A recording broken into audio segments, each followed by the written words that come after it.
So the major objectives of this estimation and quantity surveying are to determine the various items of work in a building or any water supply unit, or it can be road works or irrigation works.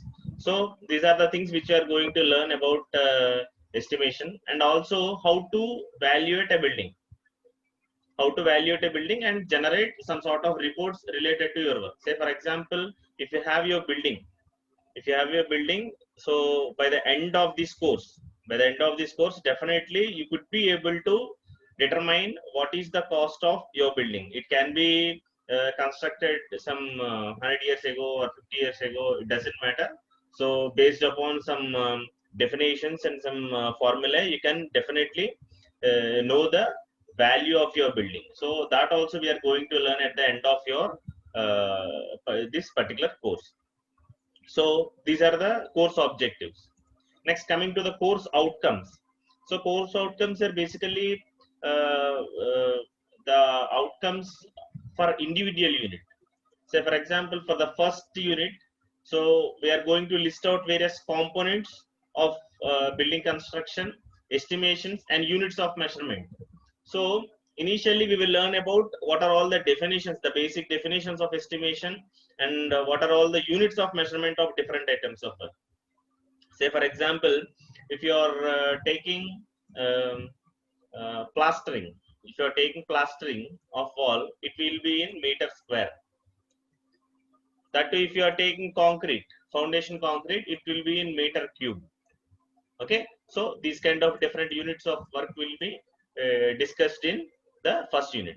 And coming to the second unit, we are going to apply the method of building estimate to find out the quantities of various items of work. So you can apply a method. So basically here we are going to have two methods. One is long wall short wall method, and the other is center line method.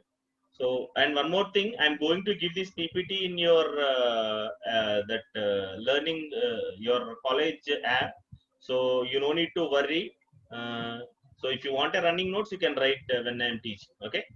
So in the second course outcome, you are going to apply the method of building estimate and to find out the various quantities of work.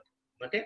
And coming to the third one, you are going to find out the rate per unit. Here you have find out the quantities, and here you are going to find out the rate per unit of various items of work.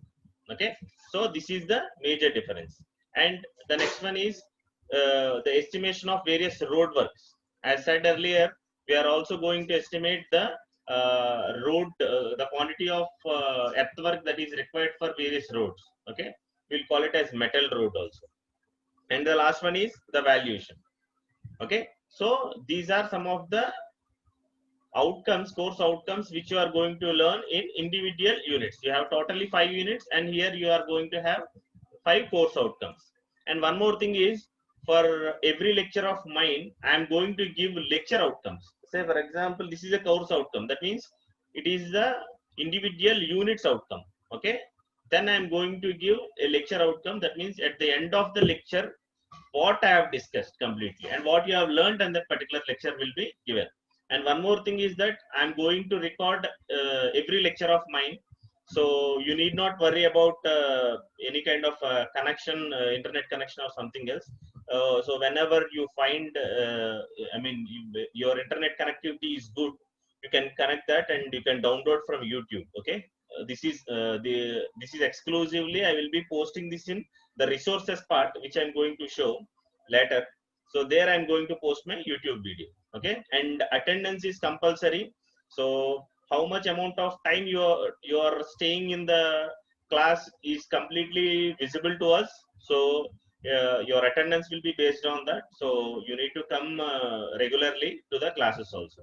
Okay, so if at all, if some people, if they are having some internet problem, they can download my videos later and then they can see from it. Okay, I think today's lecture part, front part is missing, so no need to worry. So from the next class, I will record it perfectly. So these are some of the course outcomes. So coming to the syllabus part. So the first part, the first unit deals with the major definitions the purpose and the importance of estimation, the standard units, units of measurement, quantity surveying, accuracy and errors in estimation, different types of estimates, and technical terms in estimation, and work charge establishments for each individual works, and what is a measurement book, and schedule of rates. This schedule of rates is very, very important. You will learn about I think you know about SSR. SSR is standard schedule of rates. So, which will be given by the government, each individual governments yearly, to know the rates of laborers and the cost of each item of work. Okay. This is SSR. So, the first unit deals with the basic definitions. Here, you are not having any kind of problems. Here, you are going to have the basic definitions. You are going to know about the standard units and also the standard definitions of various items of work. And also, you will learn how to enter the details in each individual column by using a measurement book. Here you can see. So, by using a measurement book, you are going to enter the details of each item of work. Okay. So that you are going to learn in this particular unit. So you can see the plans here. So this is I think a 2 BHK, 3 BHK flat. So you can see here. So you are going to learn about what are all the different types of walls in a building, and what are all the standard definitions we are having, and also the measurements, how we are going to take that, you are going to see in this unit 1.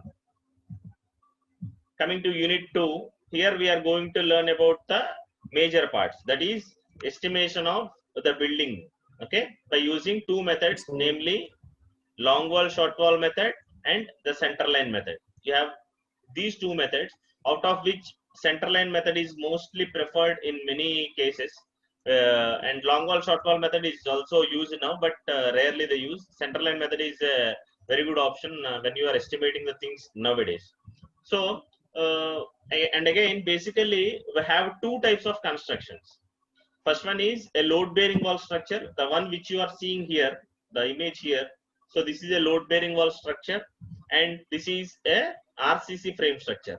I think you people are aware of what is a load bearing wall structure and a RCC frame structure. Yes, sir.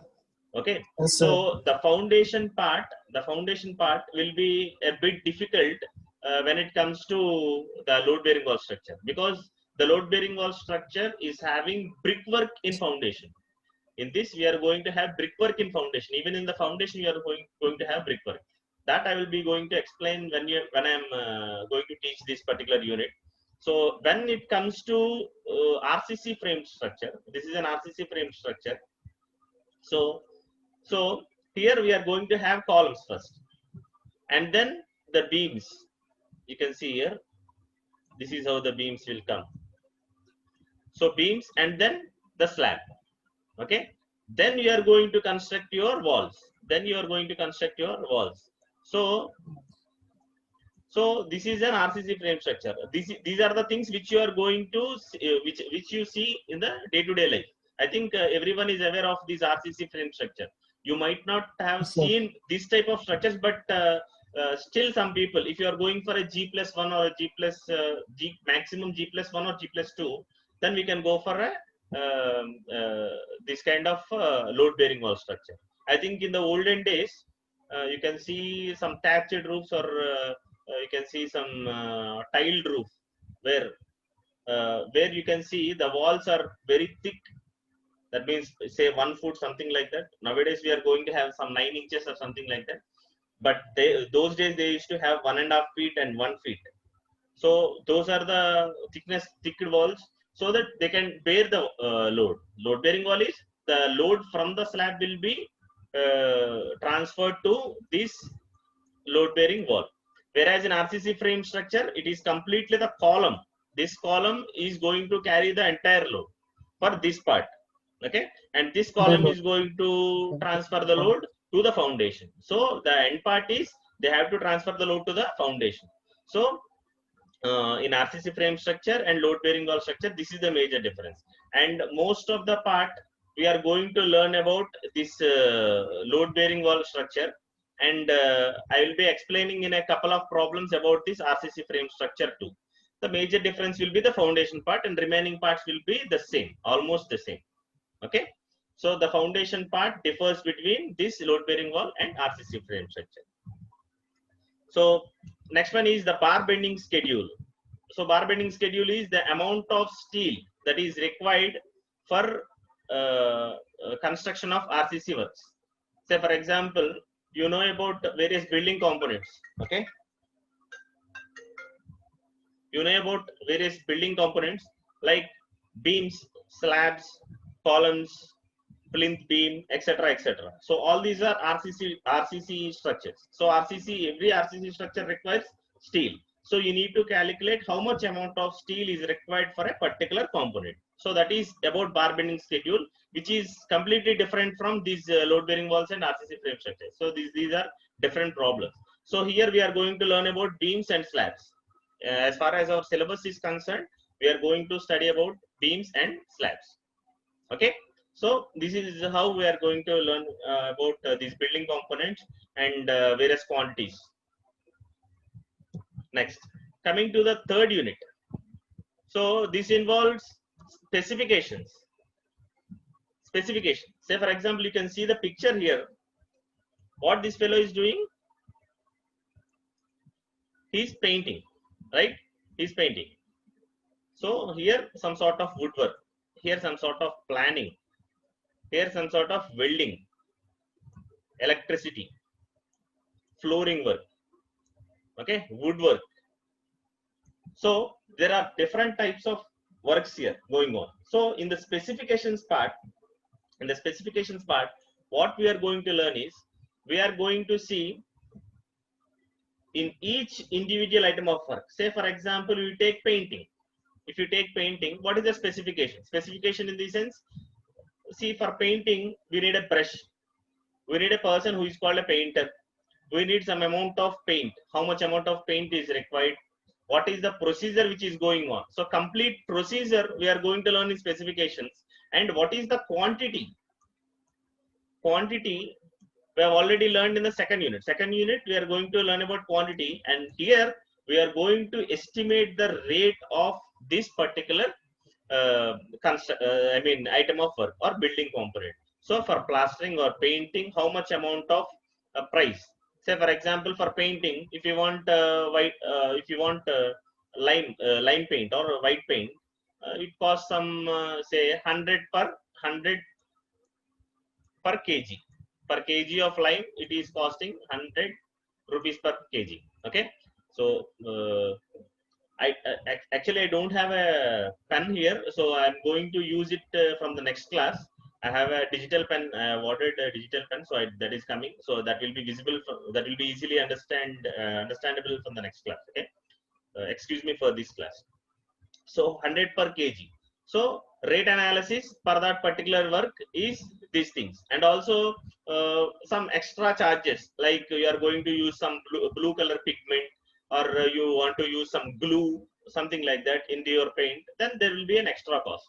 So you are adding all these costs, then you are going to get a rate analysis of that particular item of work. Okay, so this is very easy compared to the second unit. So third unit is very easy. So depending upon each item of work, it can be plastering, it can be painting, it can be flooring, it can be concreting, it can be welding, something like that.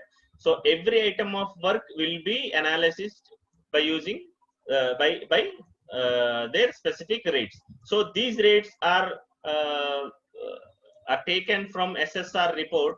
So if possible, today you people learn, you download the SSR report of Andhra Pradesh state government from any website. You can directly type SSR is standard schedule of rates.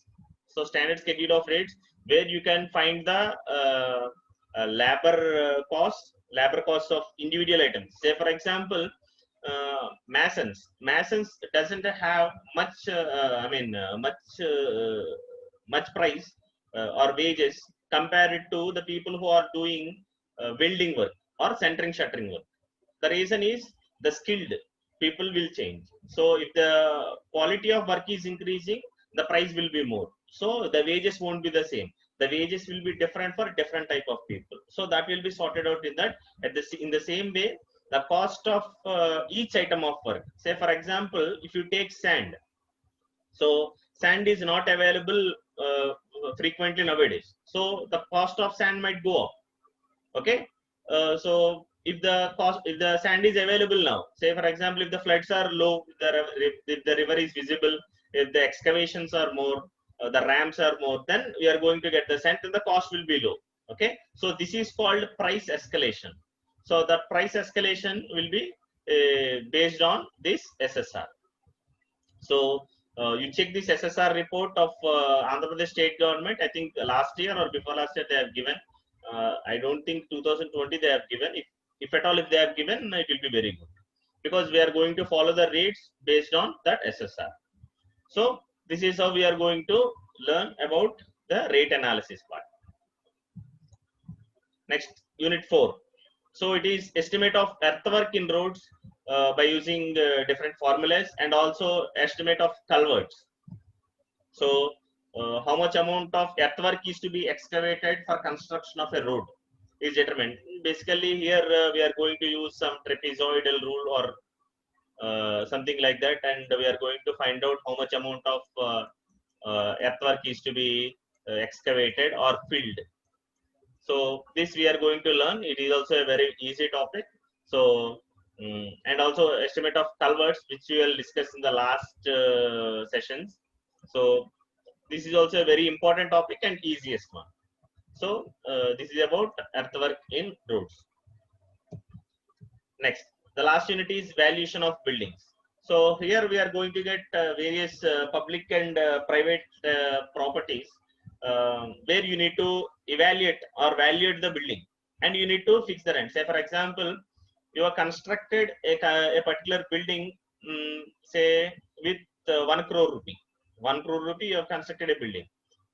There you need to fix your rent. If you want to fix your rent, then you need to know the value of your property. Okay. So in order to fix this rent, we need to know the value of that property. So the relationship between the value and the rent will be completely discussed here. So here we are going to learn about the government properties and the private properties, how they are going to be evaluated. So you can know in a, say for example, in your village, many people are from villages. So in your village, the land price might be very low. Even if you have some acres, it will cost some lakhs only. That too, say for example, if it is in Bhimavaram, say in the center of the road, at the next to the roads, so the price will be very high. Even if you have a small 1 or 2 cents of land, that cost will be equal to some acres in your villages. The reason is the value of that particular property in that particular region. So like that, in that way, we are going to evaluate based upon the location and size of it and the places where it is there. So here we are going to learn about various properties and valuation and rent fixation. Okay.